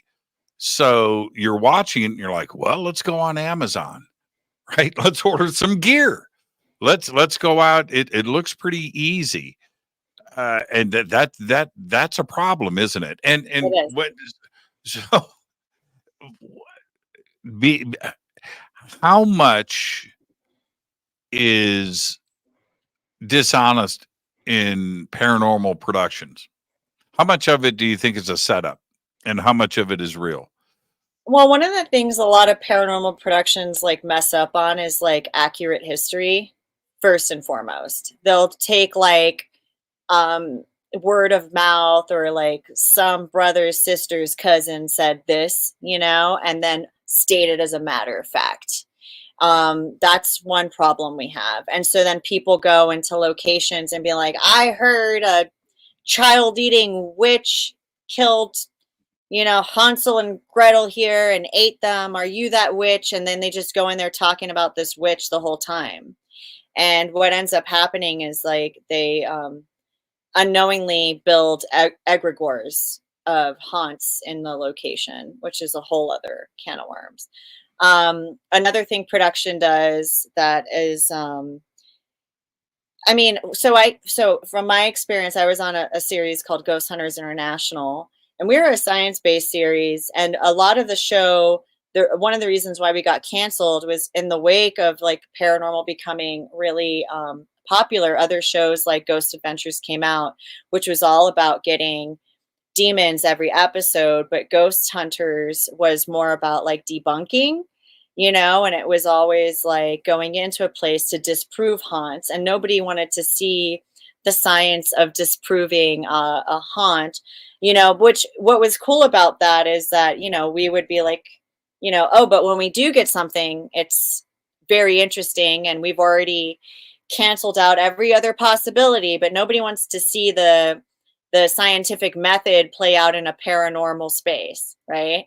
So the new shows are all about perpetrating the fear of the paranormal. Everything's a demon, everything's terrifying. You know, they're only going to spaces that have seen trauma, and they're going to the same spaces over and over and over and over again. Shoot me in the head if I see another team at freaking Waverly Hills, you know what I mean? Yep. Just things like that. And they're also going into places like disrespecting the space, being antagonistic towards the energies there, and provoking. And the thing is that when you go in there and you're antagonizing, you're building negative energy, and all of the people that enter a space that's haunted, you are conduits for those energies. And that's one thing people need to remember. So if you're going in there in a bad mood or antagonizing or with fear-based energy, that's the response you're going to get. And that's the reason why when you ask me about trickster energy, I don't get that, because I don't put that out.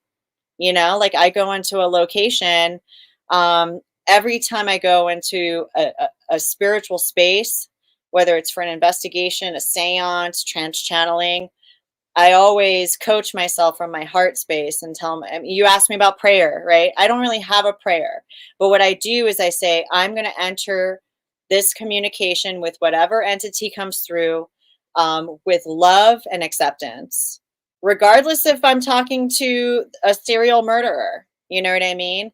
And that's when you start getting like real communication.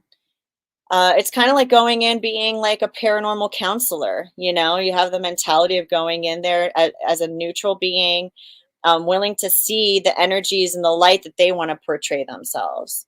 not in the way that like rumors or fake news or any of that stuff portrays them. So one of the things that I've seen, you know, also that I don't like, and this is bigger in the YouTube world now, is everybody's going into these spaces and like, I'm a paranormal investigator, I'm a paranormal investigator, I'm a ghost hunter, I'm a ghost hunter. And I don't see them doing shit like that's anything science-based at all. What they're doing is that they're urban explorers going to haunted locations.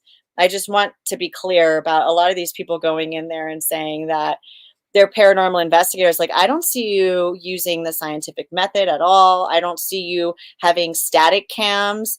I don't see you controlling the environment that you're investigating in.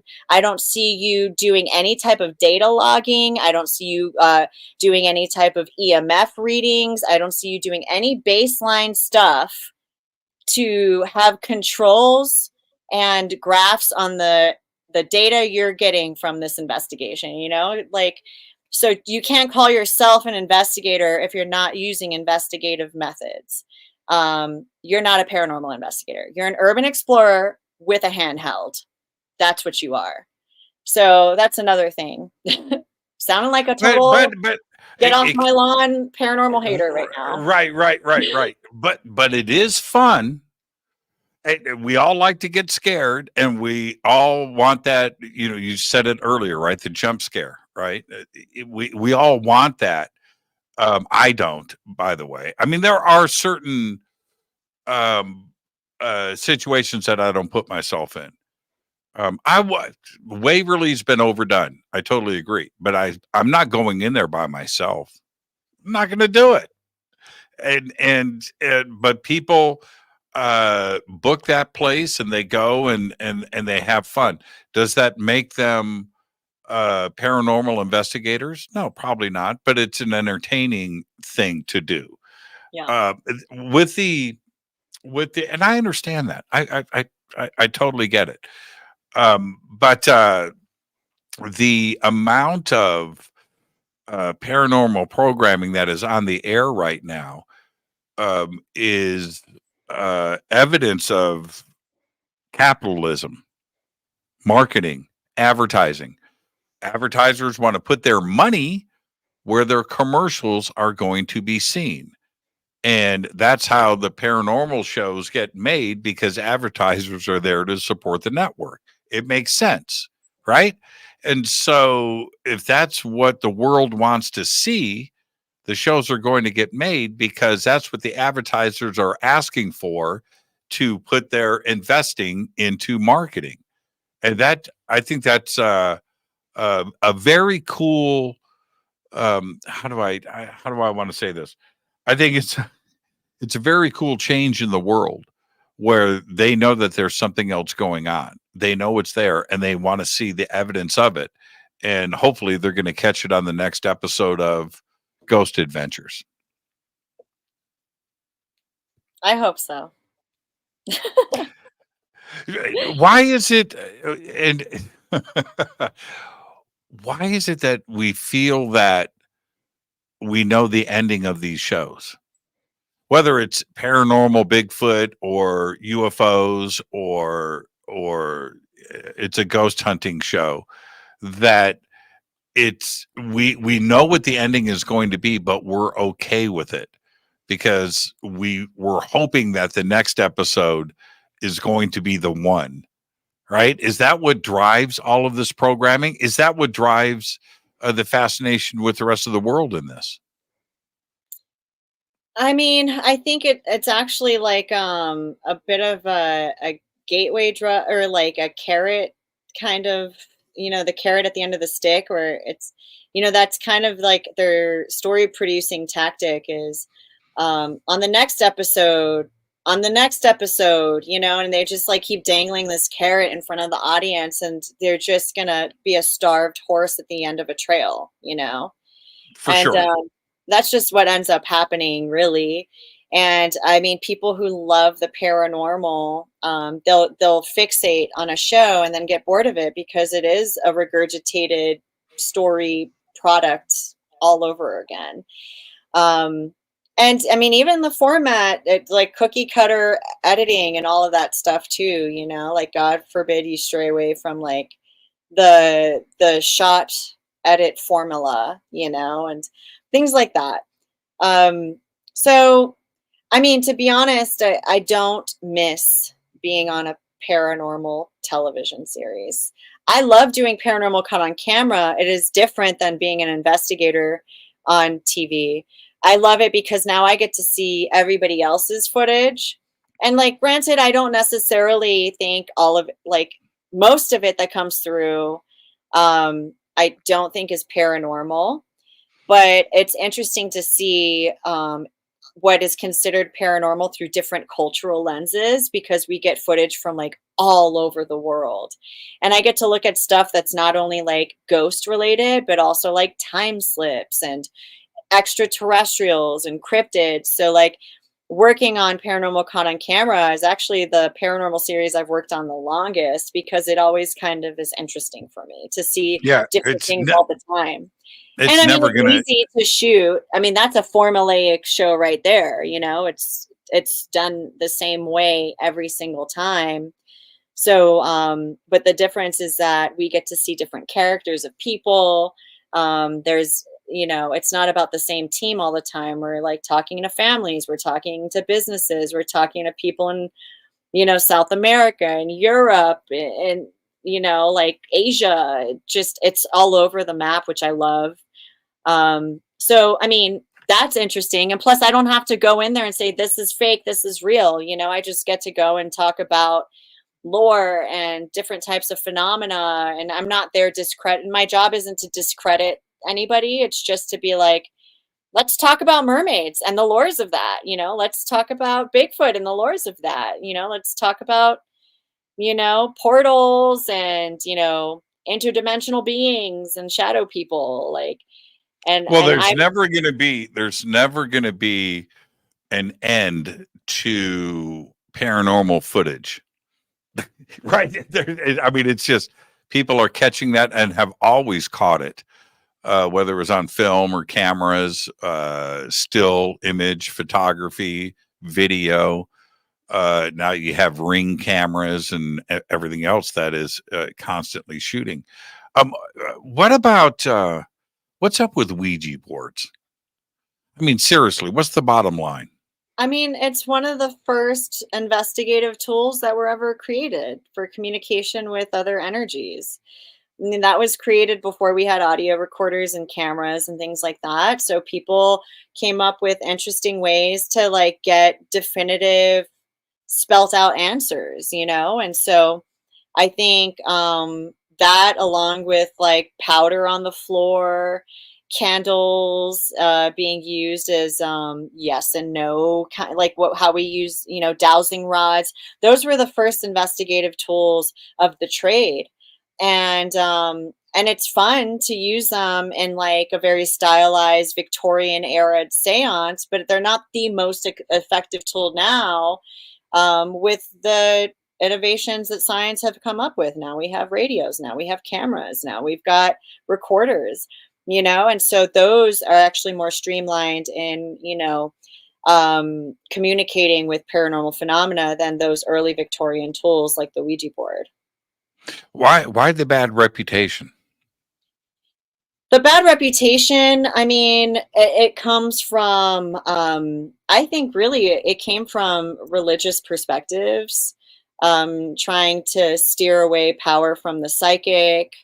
You know, churches deemed it as evil because, God forbid, the population has connection with spirit without the intervention of some sort of patriarch. But I won't talk more about that, you know. And so it's like there is a way. One of the things though about Victorian seance that I always point out, or like Victorian methods of investigation, was you were the conduit, you were the communicator.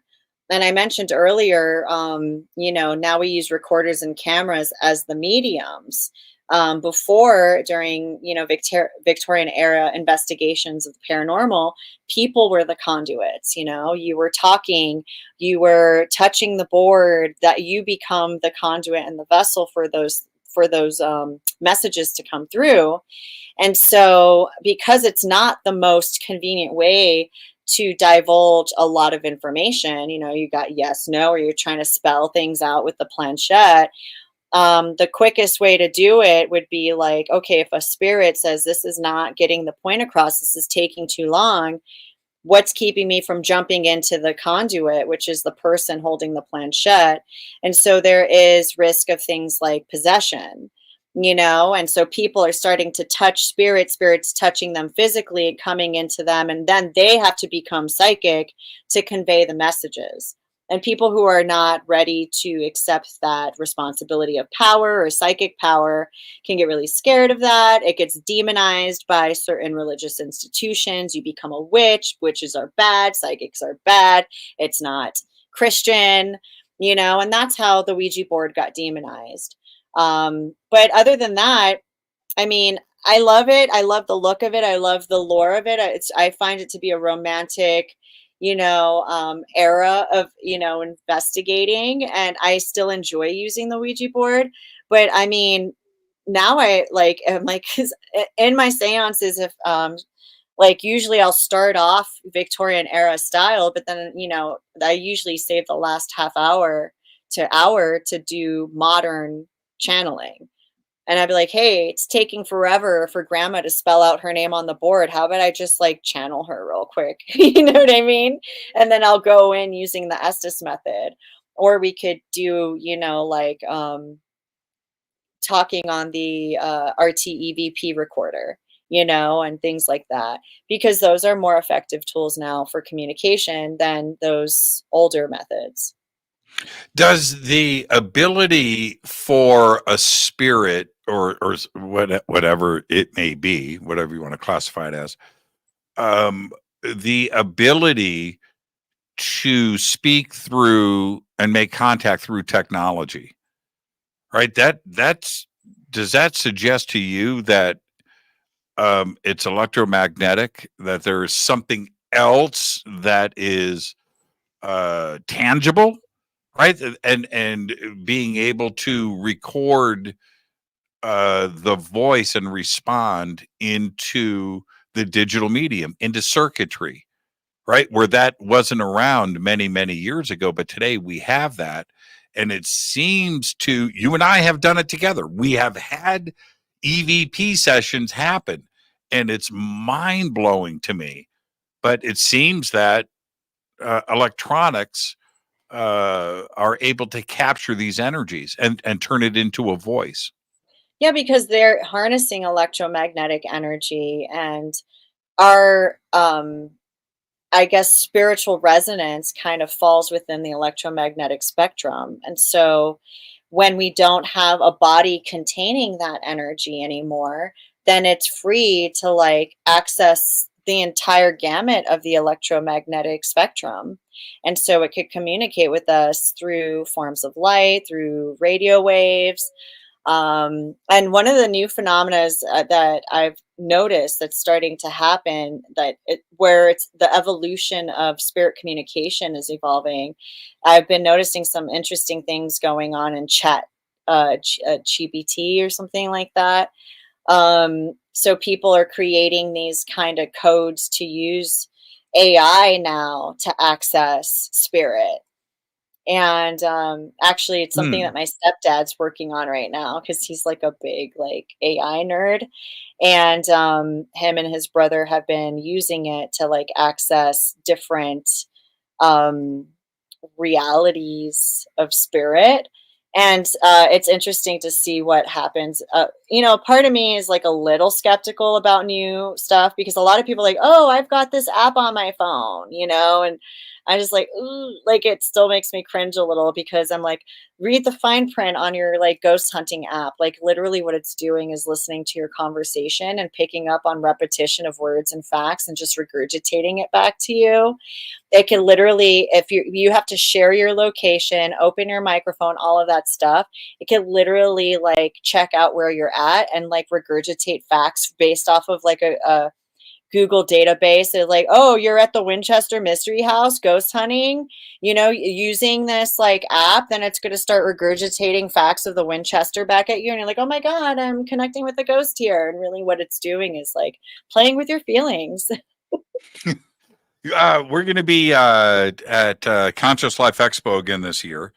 Yeah. And very excited about that. And what I know that you're going to be, your seances, I'll never forget that first year. They were such a phenomenon, I'm going to say they were a hit, right?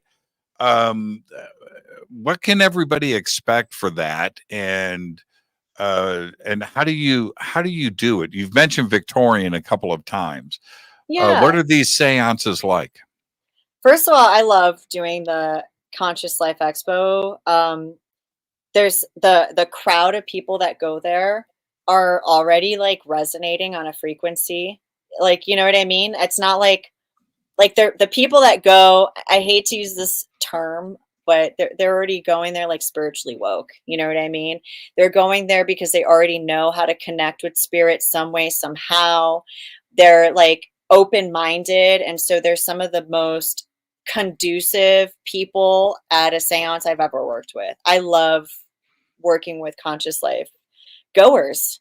And so I noticed that we have a really good outcome of my seances when I have those individuals there. And the things that we channel there are not just grandma and grandpa. Like we get to really channel like extraterrestrial, like interdimensional type beings. And that is so much fun. But yeah, what I do is I like to start them off in the past. And I'll be like, we're going to go in with the early Victorian spiritualism methods, and then we evolve from there. So I like take them through the timeline of like spiritual communication, and we use all different types of tools.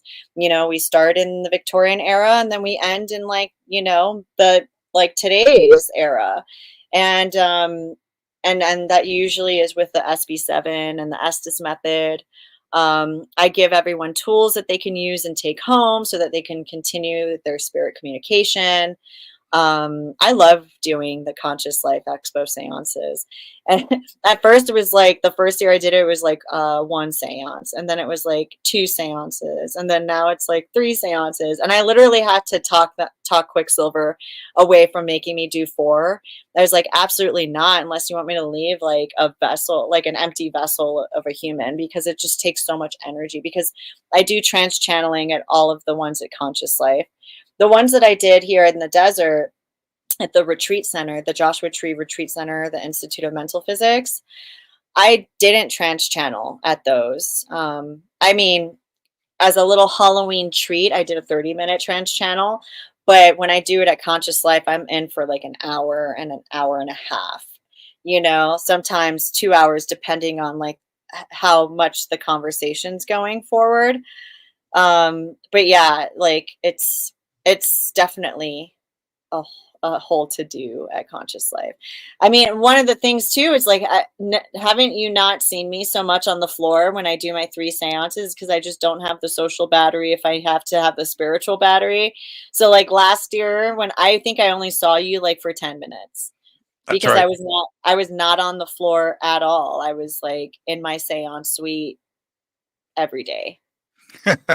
I can't wait to see you. And the tickets and information for Conscious Life Expo, everybody, are below on our social media, over on our website, and in the description. But also, Susan's Instagram is right there. So you can reach out to her and come and hang out with us at the Conscious Life Expo. It's going to be a great weekend. And I look forward to seeing you once again, my friend.